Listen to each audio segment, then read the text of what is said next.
Busquemos ao Senhor de todo o nosso coração e assim o encontraremos. Jeremias capítulo 29, verso 13. Louvamos a Deus por Ele nos conceder mais um dia de vida, nos conceder estes momentos. Juntos estaremos estudando a Bíblia. Agradecemos a todos vocês que estudam conosco e que compartilham esses estudos com outras pessoas, a todos que são inscritos no canal Hora Tranquila no YouTube, que clicam no dedinho de joinha. E também queremos agradecer a todos vocês que nos escrevem dizendo de onde estão acompanhando. Queremos aqui mandar um alô especial para a Rosa Maria. Ela está agradecida porque está completando 38 anos no mesmo trabalho. Que Deus continue abençoando a Rosa Maria. Ela também está agradecida porque a filha Louise completou mais um ano de vida no dia 1º. O filho Luan Jorge completou mais um ano de vida no dia 6 de abril. E também agradece pelo neto Jorge Antônio, que vai aniversariar dia 26, e pela sogra Robertina, de 86 anos, que também está aniversariando, e a irmã carnal da Rosa Maria, a Lia, também. Que Deus abençoe a todos. Mandamos um alô especial para o Antônio Neto, Antunes de Souza, para Leonor Maia, para Josias Rodrigues, Valdenice Cani, Leônidas Bezerra, Carlos Augusto, Alceu Florentino e Ana Luísa Florentino e também Dani da Mata e todos os demais que nos escrevem. Nós agradecemos e mandaremos sempre um alô para vocês. Iremos orar. Senhor nosso Deus e Pai, mais uma vez estamos em Tua presença, queremos Te agradecer pela vida e por este momento que nos proporciona para estudarmos a Tua Palavra. Que Teu Espírito Santo fale conosco, nos dê entendimento, nos ajude a colocarmos em prática, Pai, aquilo que nós aprendemos na Tua Palavra. Pedimos que abençoes todos os que estudam conosco, dê vitórias nas lutas e problemas que enfrentam e também, especialmente, aceitas o agradecimento da Rosa Maria, está há 38 anos no mesmo trabalho. Também abençoes o Luan Jorge, a Luíse, também o Jorge Antônio, a Robertina e a Lia, que estão aniversariando esse mês de abril. Nós pedimos, Pai, que todos os demais nomes que nós aqui citamos também recebam as Tuas bênçãos. Todos nos pedem orações, Tu dê vitórias a cada um, em nome de Jesus. Amém. Agradecemos a todos vocês que estudam conosco todos os dias a Bíblia, vocês que compartilham com outras pessoas esses estudos. Agradecemos a vocês que oram por nós, pelo nosso trabalho, e nós também aqui estamos sempre orando por vocês que nos escrevem. Estamos no segundo estudo dessa nossa nova série que tem como título Alusões, Imagens e Símbolos e como é que nós deveremos estudar as profecias. E esses dois primeiros estudos que nós estamos fazendo é uma introdução a toda a série que nós teremos ainda mais algumas semanas. E nós precisamos, irmãos,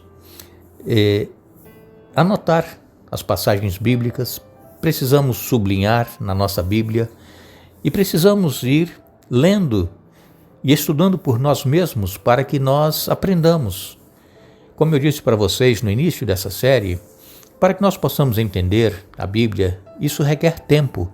Não é apenas com uma leitura superficial que nós vamos aprender e entender aquilo que Deus quer nos falar. E nós precisamos comparar textos bíblicos, comparar os versículos que falam do mesmo assunto, porque a Bíblia, ela se explica por si mesma. E então, muitas vezes, muitas pessoas têm uma compreensão errônea do ensinamento bíblico porque pega somente um verso e então, naquele verso, ela quer tirar as suas próprias conclusões. Precisamos, então, comparar versículo com versículo, e a Bíblia tem versos no Novo Testamento, no Velho Testamento, que explicam o mesmo assunto. Ontem nós falamos aqui a respeito de nós lidarmos com a morte. Sabemos que a morte é uma inimiga nossa, porque nós fomos criados para viver e não para morrer. Mas com a entrada do pecado, entrou também a morte. Por quê? Porque Deus disse para Adão e Eva que no dia que eles comessem, se eles comessem daquele fruto da árvore proibida, eles morreriam. E eles comeram, caíram na tentação da serpente, que foi usada por Satanás, e tiveram que sair do paraíso, e em consequência disso veio a morte. A serpente, como nós sabemos, ela era o animal que chamava mais atenção no paraíso, no Jardim do Éden. E é tanto que Satanás usou essa serpente para seduzir Eva e levá-la a cair em pecado. Mas Deus, ele proferiu uma maldição para a serpente de que ela iria rastejar, porque antes ela tinha asas, voava, chamava atenção, aquele réptil, voando, era bonito, segundo o relato que nós temos, mas agora passou a rastejar e comer o pó da terra. E Deus fez ali uma promessa de que o descendente da mulher que iria vir, iria esmagar a cabeça da serpente, que é Satanás. Mas a serpente iria ferir o calcanhar do descendente da mulher, que foi a morte de Jesus na cruz. Mas Jesus, ele não permaneceu morto. Ao terceiro dia ele ressuscitou. Jesus, ele tem vida em si mesmo, como ele mesmo disse. Ele dava a vida e tornava a tomá-la. Jesus, como ser humano, como pessoa, ele morreu. Mas a natureza divina de Jesus não morreu. É por isso que ao terceiro dia ele ressuscitou. Quando o anjo veio ao sepulcro e chamou Jesus, teu pai te chama, ele ressuscitou, voltou à vida, só que não mais com aquele corpo mortal que ele tinha antes, corpo humano que nós temos.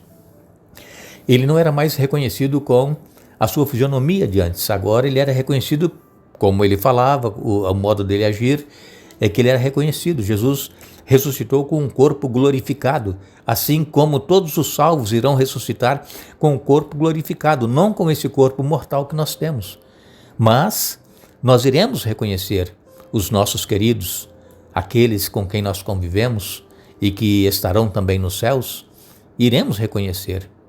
Agora, nós temos na Bíblia, irmãos, 2 relatos, pelo menos, em que Satanás levou o mundo inteiro para o caminho errado. 2 relatos. O primeiro relato é o relato de Gênesis, porque só existia Adão e Eva. Era o mundo todo daquela época.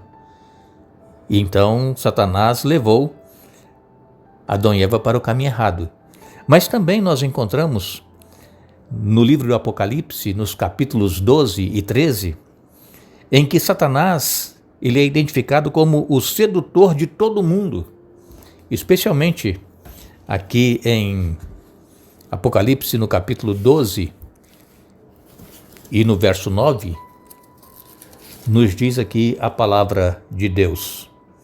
Esse enorme dragão, a antiga serpente chamada Diabo ou Satanás, que engana o mundo todo, foi lançado na terra com seus anjos. Então, esses 2 relatos nós temos na Bíblia em que Satanás levou o mundo inteiro para o caminho errado. Lá no Jardim do Éden, que só existia Adão e Eva. E agora, no final, Apocalipse capítulo 12 e capítulo 13, fala desse grande dragão que está levando o mundo inteiro para a perdição. Ele é o sedutor de todo mundo.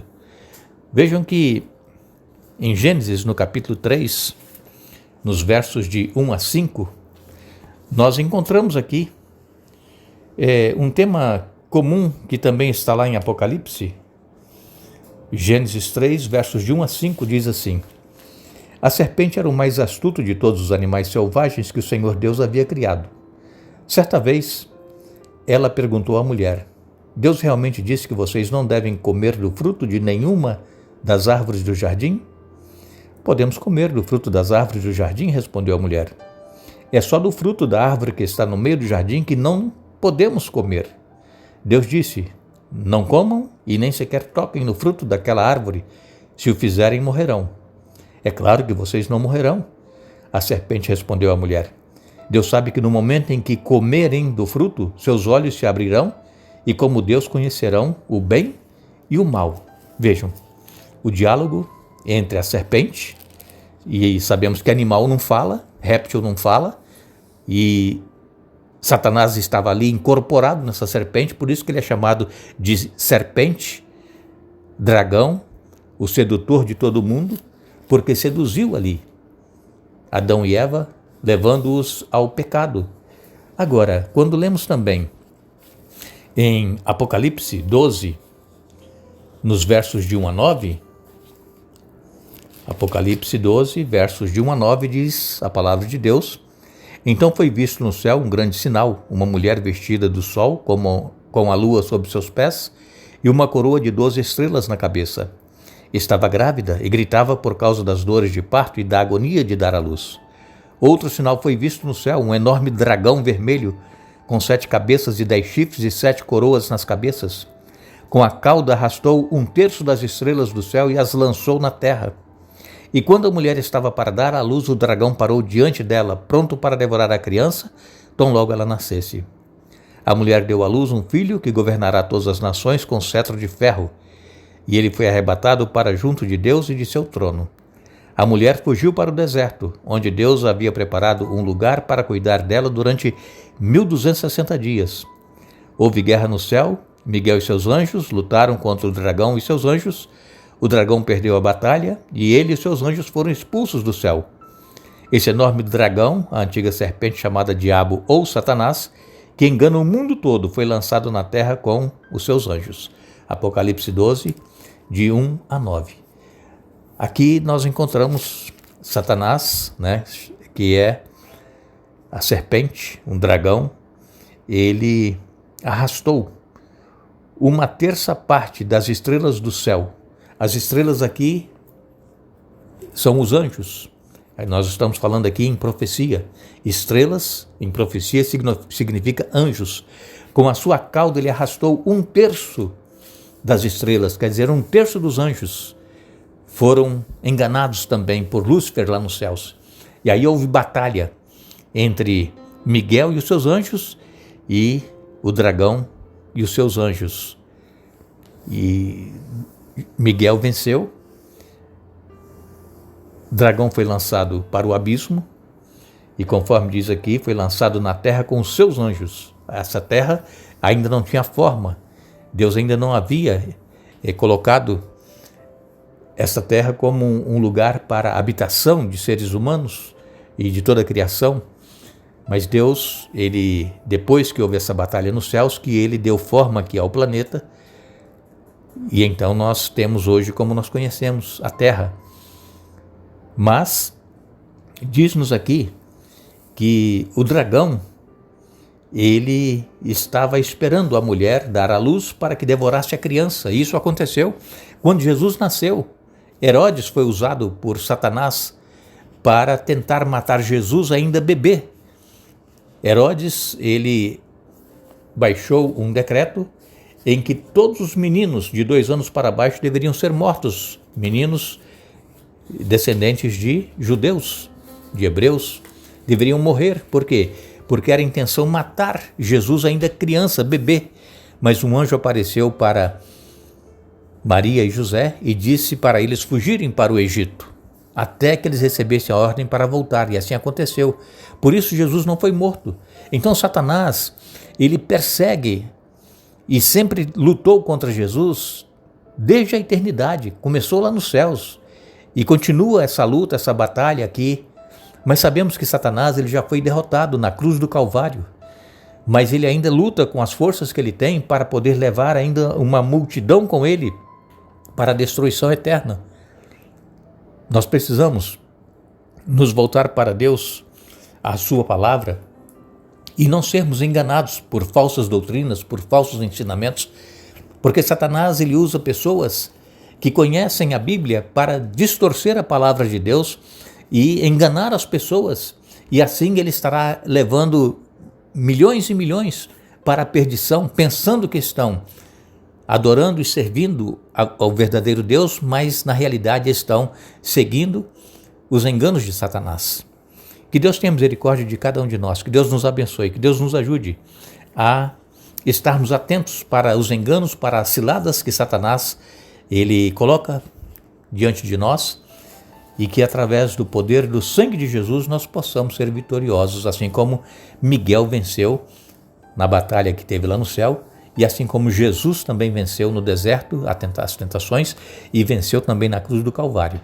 e nós, se confiarmos e nos entregarmos, também seremos vitoriosos. Agradecemos a todos vocês que estiveram conosco hoje estudando a Bíblia. Retornaremos amanhã para concluirmos o estudo desta semana, mas não nos esqueçamos, Jesus ele disse: examinem as Escrituras, porque elas testificam de mim. João capítulo 5, verso 39. Que Deus nos abençoe.